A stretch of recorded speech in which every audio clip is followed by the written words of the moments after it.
Президент «Динамо Київ» Ігор Суркіс відмовився від 15 мільйонів євро за свого футболіста. Президент київського «Динамо» розставив усі крапки над «і» у питанні можливого трансферу захисника Тараса Михавко, заявивши про відсутність будь-яких офіційних пропозицій. Оборонець київського «Динамо» Тарас Михавко цього літа мав варіант із переходом у французький Марсель, про що повідомив журналіст та коментатор Віктор Вацко.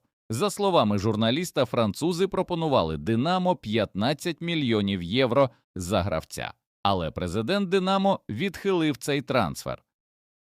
Борнмут звернувся до «Динамо». Від цього залежить трансфер Забарного в ПСЖ. В ПСЖ представники англійського Борнмута звернулись до керівництва київського «Динамо» з приводу українського захисника Іллі Забарного. Про це розповів український журналіст Ігор Циганик. За інформацією джерела, Борнмут веде листування з київським «Динамо» щодо питання, чи розглянули б кияни можливість знизити свої вимоги по Забарному, якщо він перейде в інший клуб. Повідомляється, що в «Динамо» дипломатично відповіли, що вони хотіли б розглядати умови, які були попередньо досягнуті при трансфері у 2023 році. Тому про зменшення фінансових апетитів «Динамо» мови поки що не ведеться. Шановні глядачі, поставте, будь ласка, лайк цьому відео. Дякуємо за те, що з нами. Ротань повернув гравця Полісся в Україну. Лівий вінгер житомирського Полісся Бені Макуана не допоможе команді в найближчому матчі Ліги конференцій проти андорської Санта-Коломи. 22-річний футболіст пропустив старт тренувальних зборів через проблеми з візовими документами і приєднався до команди із запізненням. Перед стартом в Єврокубках гравця з Конго не було включено до підсумкової заявки на матчі другого кваліфікаційного раунду. За інформацією джерела «Інсайди» від УПЛ, Ротань ухвалив рішення відправити легіонера до України, де він уже провів перше тренування з резервним складом Полісся. Наставник вирішив ознайомитися з можливостями вінгера після того, як будуть зіграні матчі в Єврокубках. «Динамо Київ» відхилило пропозицію на 3 мільйони євро щодо свого півзахисника. Харківський «Металіст» 1925 спробував підписати центрального півзахисника київського «Динамо» Олександра Яцика. Про це повідомив український журналіст Віктор Вацко. Новачок елітного дивізіону запропонував близько 3 мільйонів євро за трансфер 22-річного футболіста. У трансфері хавбека був особисто зацікавлений наставник Младен Бартулович. Однак білосині відмовилися продавати гравця і включили його в заявку на майбутній сезон української прем'єр-ліги. Кінець трансферної саги. Зінченко вибрав клуб, у якому продовжить кар'єру. Захисник англійського «Арсенала» та збірної України Олександр Зінченко визначився з клубом, у якому продовжить кар'єру. 28-річний футболіст вирішив залишитися в Лондоні та провести наступний сезон у прем'єр-лізі. Контракт українця спливає в червні 2026 року. Повідомляється, що влітку під час відкриття трансферного вікна Зінченко звернувся до керівництва канонірів, щоб йому дозволили розглянути варіанти від інших команд та оцінити можливість відходу. «Арсенал» погодився відпустити захисника і почав пошуки гравця для заміни, але в результаті всі спроби англійського клубу провалилися. Згодом тренерський штаб команди на чолі з Мікелем Артетою провів розмову з українським футболістом, за підсумками якої і було ухвалено рішення, що Зінченко залишиться в Лондоні на 1 рік. Клуб УПЛ зробив пропозицію щодо трансферу албанського голкіпера. Один із українських клубів зробив трансферну пропозицію щодо Маріо Дайсінані, албанського воротаря клубу «Егнатія». Сума потенційного переходу може скласти близько 600 тисяч євро. Назва клубу УПЛ не повідомляється. 26-річний Дайсінані провів весняну частину сезону у ролі основного голкіпера Егнатії, також отримав виклик у збірну Албанії з футболу. У Чорноморці обрали нового капітана. Напередодні чемпіонату першої ліги сезону 2025-26 в Одеському Чорноморці відбулися вибори капітана команди. Як повідомив Sport.ua головний тренер моряків Олександр Кучер, ним було обрано Ярослава Ракицького. Вибори проводились так, як і у нашій країні – демократичним чином. Кожен гравець окремо заходив у конференц-залу і писав на аркуші паперу свій варіант кандидатів на роль капітана із 3 прізвищ. Ми підрахували голоси і вийшло так. Ракицький – капітан, Хобленко – віце-капітан. Єрмаков і Габелок також отримали рівну кількість голосів як віце-капітани, сказав Кучер. Володар Кубка Італії націлився на 22-річного футболіста Шахтаря.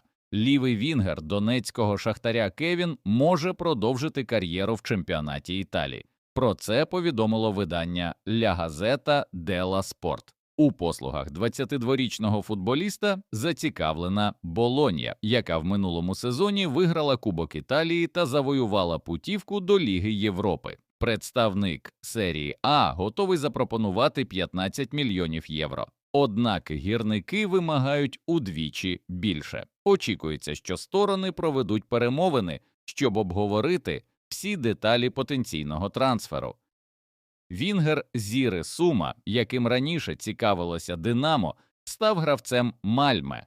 Шведський Мальме оголосив про підписання вінгера Зіри Саліфу Сума. 21-річний гвінейський футболіст підписав контракт із клубом терміном на 4,5 роки. Офіційно про фінансові деталі трансферу не повідомляється. За даними порталу Transfermarkt, азербайджанський клуб отримав за продаж футболіста 1 мільйон 300 тисяч євро. Нагадаємо, що у 2025 році про інтерес до Саліфу Сума з боку київського «Динамо» повідомлялося під час зимового та літнього трансферних вікон. Але в результаті футболіст так і не опинився в «Динамо».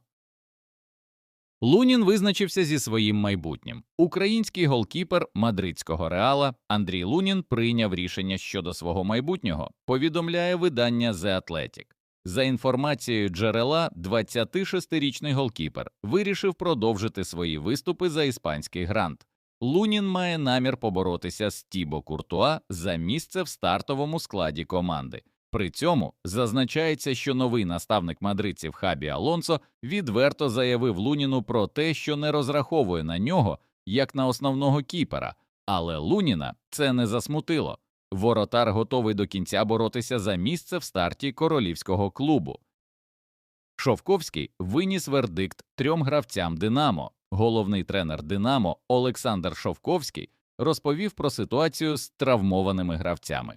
На жаль, у наступній грі Ліги Чемпіонів ми не зможемо розраховувати на Віталія Буяльського. У нього є ушкодження, і щоб не зробити гірше, ми вимушені його залишити поза заявкою на гру. На жаль, продовжують лікуватися Анхель Торрес та Валентин Рубчинський. У Валентина взагалі дуже непроста травма. Ми вимушені були його відправити до Києва, щоб він там проходив обстеження та лікування, заявив тренер «Динамо». Артем Бондаренко підтвердив, що до нього є інтерес із чемпіонату Туреччини. Виходили на зв'язок, є чутки, є розмови, але це частина футболу, коли тобою хтось цікавиться. Якісь перемовини – це нормально. Я частина Шахтаря. Поки що це мій дім, тому некоректно говорити про інші варіанти чи інші клуби. Раніше повідомлялося, що у послугах Артема Бондаренка зацікавлений турецький Трабзонспор, який пропонував Шахтарю 7 мільйонів євро, однак гірники за трансфер хавбека хотіли 12 мільйонів євро. У минулому сезоні Бондаренко провів 41 матч та забив 12 голів за Шахтар, якщо враховувати всі турніри. Офіційно гравець Шахтаря, який не потрібний Турану, перейшов у «Динамо». Центральний захисник донецького Шахтаря Лука Лацабідзе офіційно став гравцем тбіліського «Динамо». Про це пише прес-служба грузинського клубу. За офіційною інформацією, 21-річний оборонець виступатиме у складі 19-разового чемпіона Грузії на правах оренди. Угода розрахована до кінця сезону 2025-26. Лука перебрався в Шахтар у лютому 2024-го за 700 тисяч євро. Минулий сезон на правах оренди провів у Чорноморці. Трансфермаркет оцінює його у 400 тисяч євро. Шановні глядачі, поставте, будь ласка, лайк цьому відео та підпишіться на канал. Дякуємо за те, що з нами.